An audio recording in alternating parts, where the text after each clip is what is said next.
I'm Alistair Glenn. My name's Alistair Glenn, and I'm the current chairman of Friends of Portencross Castle. Background is I used to be working in laboratory, retired now. I used to be laboratory director, as it were. Hello, I'm Anne McLachlan. I'm the secretary of Friends of Portencross Castle. I live in Portencross, been here for about 20 years. I'm basically, I suppose, the contact person for anybody who's interested in Friends of Portencross Castle. They would approach me normally, and I deal with the correspondence, grants, raising money, fundraising. I take part in that. Take the minutes at meetings, that kind of thing. Yes, the chairman obviously chairs the meetings of Friends of Portencross Castle, but part of my sort of responsibility, I think, is to keep things looking ahead a little bit and keeping things going so that we keep most things that try to not make things come as a big surprise. A bit of forward thinking and a bit of ways and means, and in fact keeping people happy is an important part of the chairman's job, and it remains to see whether it's been successful or not. To write under 3A a response, we did promise that we would just come back to the residents and write something back again, and the points which I have particularly letter, it's not a complete letter, but the main point I felt we should. Friends of Portencross Castle is a company, a charity, and it has a number, smallish number of members, residents and further away local people, about 40 at the moment. We have a board of directors of 12 directors at the moment. Again, they come from Portencross and around with different specialities. We have chairman, vice chairman, secretary, treasurer are the main office bearers. But everybody plays quite an important part. We have a subcommittee at the moment dealing with education, and we have another subcommittee at the moment dealing with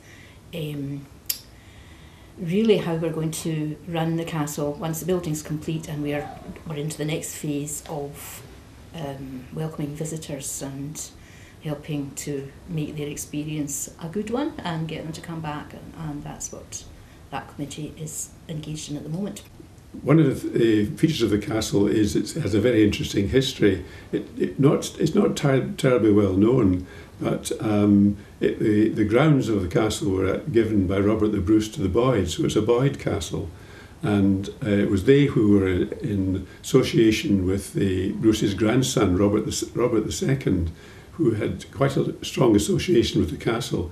Portencross was used as a ferry port to get to Rothesay, and it was a regular occurrence that the King Robert II was here, and there was lots of charters signed by him. In fact, it was the 7th most frequently visited place in Scotland, coming after Stirling, Edinburgh, Perth, and these places. So it was remarkable.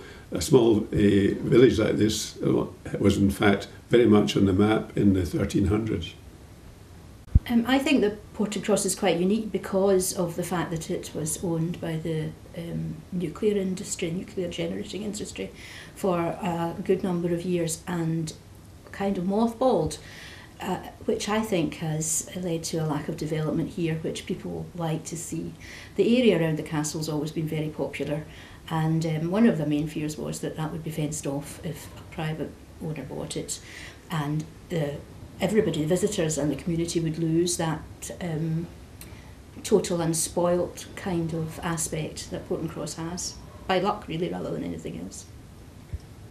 Probably the biggest challenge was in fact persuading British Nuclear Fuels that we were serious about getting this castle into a shape that would survive, and in fact, to their credit, they came round to the view we were presenting very generously in the end.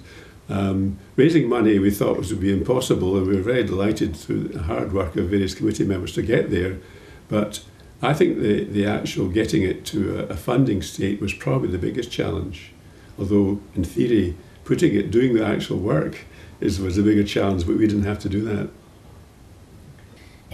As far as educational aspects is concerned, we will have a very professional interpretation set up in the ground floor in the cellar of the castle, and Elsewhere in the castle, it will be simple interpretation, just small boards pointing out features of interest. It's a very small visitor attraction, but we think it's extremely interesting. It's very old. It's 600 years old, and it gives people a chance to imagine, I suppose, what things were like then. We are hoping that families will come, all kinds of people will come and visit. We'll have educational leaflets, and we'll have a web-based education information in the cellar. But we're also planning a really good, we hope, educational website so that wider public can take advantage of all the information we've gathered, which is considerable over all the studies we've had done and so on, will be available for the public to see.